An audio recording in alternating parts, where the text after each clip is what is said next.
Hello and welcome to my review of the Orks Kustom Boosta-Blasta. This is a selection of videos that I created during Orktober 2020.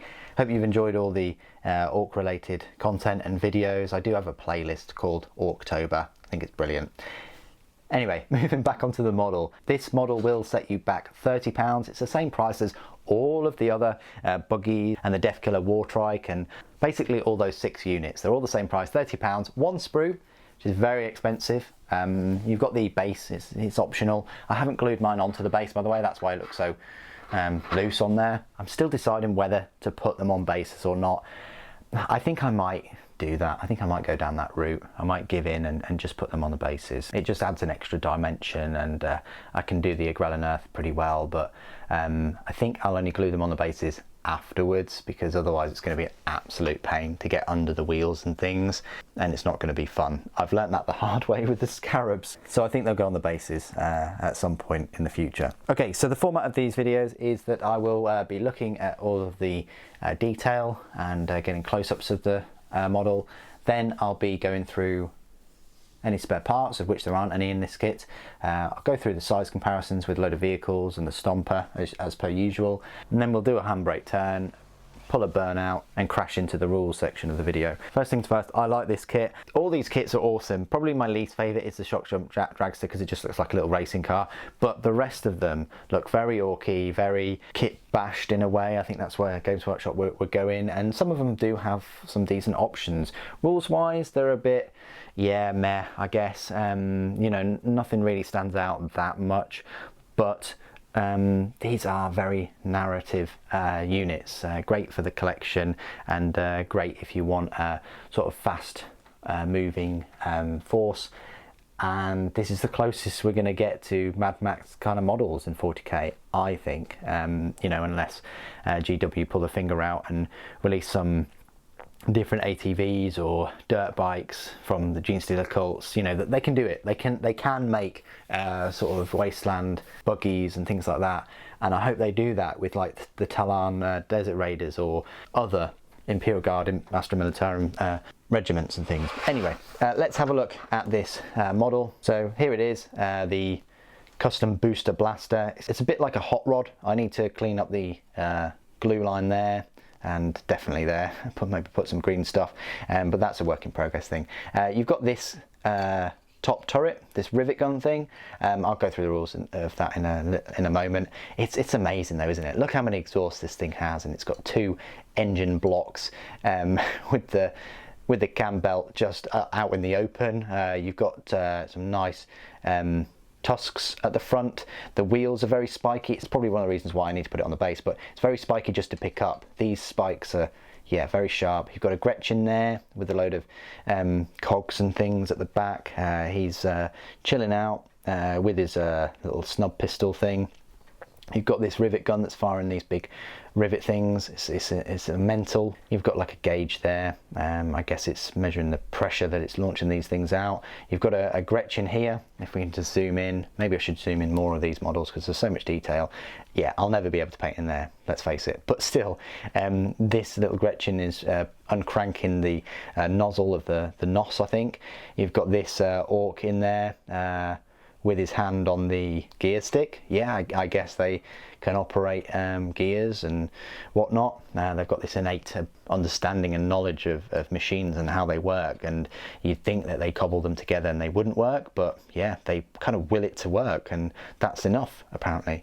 Anyway, I like this kind of air vent thing here, and the spikes again, all riveted on. It looks so cool. I wish we had more Ork vehicles. I really do, in plastic.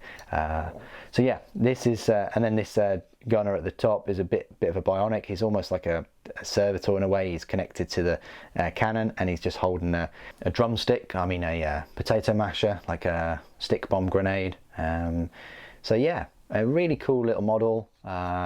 Works well with the Ork army, and yeah, so there it is. There's no spare parts in this kit. This is the real deal. So let's go through some size comparisons. First of all, I'll just compare it to the aforementioned you know, race car shock dump dragster, which is, you know, much more low key. Even on a base it would be. Probably it's a bit longer, but yeah, if we just look at that, that's the sizes. So it's, yeah, a little bit smaller, a little bit, but it is a bit wider than the shock jump.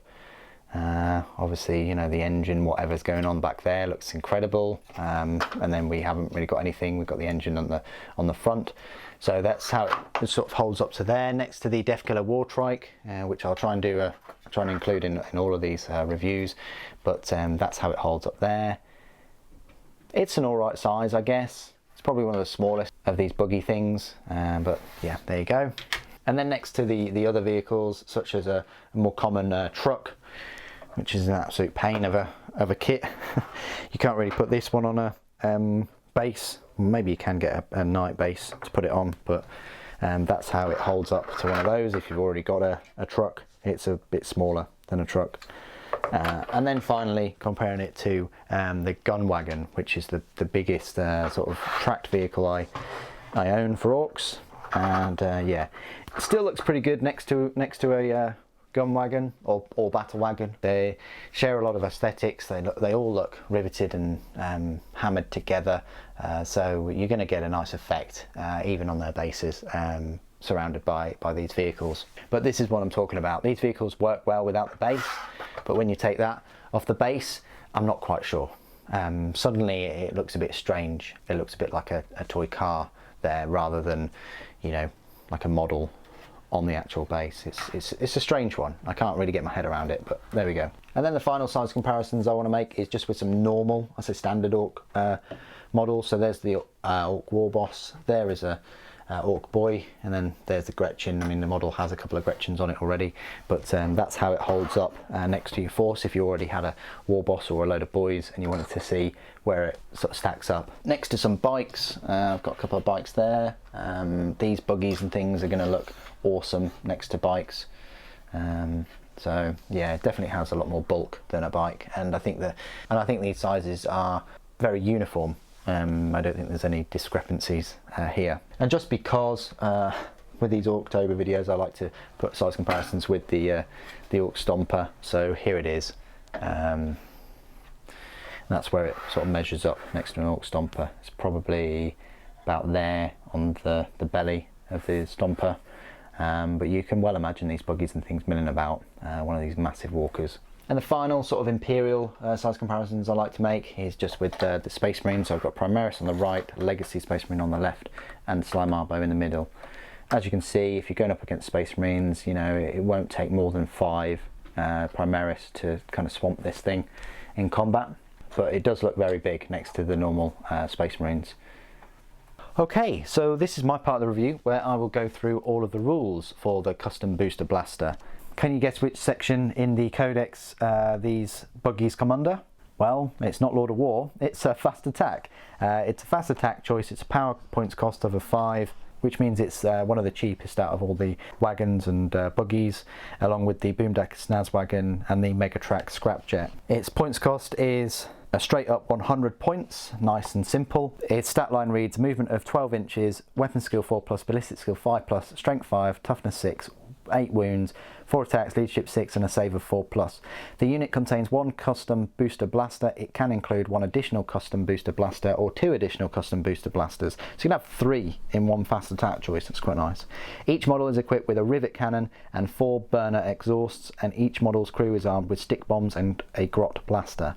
So the burner exhaust, a weapon that you may not have experienced before, it's a range 8 inch, assault D3, strength 4, AP 0, damage 1, and the weapon automatically hits its target. It's alright, you know, you can get potentially 3 shots off with that, but they don't do an awful lot of damage. The grot blasters, again, pretty weak, range 12 inch, pistol 1, strength 4, AP 0, damage 1. But this is where it shines, the rivet cannon. It's a 36 inch range, assault 6, not D6 but 6, strength 7, AP -2 and damage 2. That's very nice. Because it's assault, it means the vehicle has an effective range of 48 inches there at something that hits at an AP -2. Long range may be worth getting 3 of them, because then you're getting 18 strength 7 shots. That's not to be ignored. And then the stick bombs work as usual. They're a range of 6 inches, a grenade D6, strength 3, AP 0 and a damage of 1. Abilities, here we go, mob rule, Dakka Dakka Dakka, speed mob. Grot gunner, you add 1 to the hit rolls for attacks made with this model's grot blaster. Okay.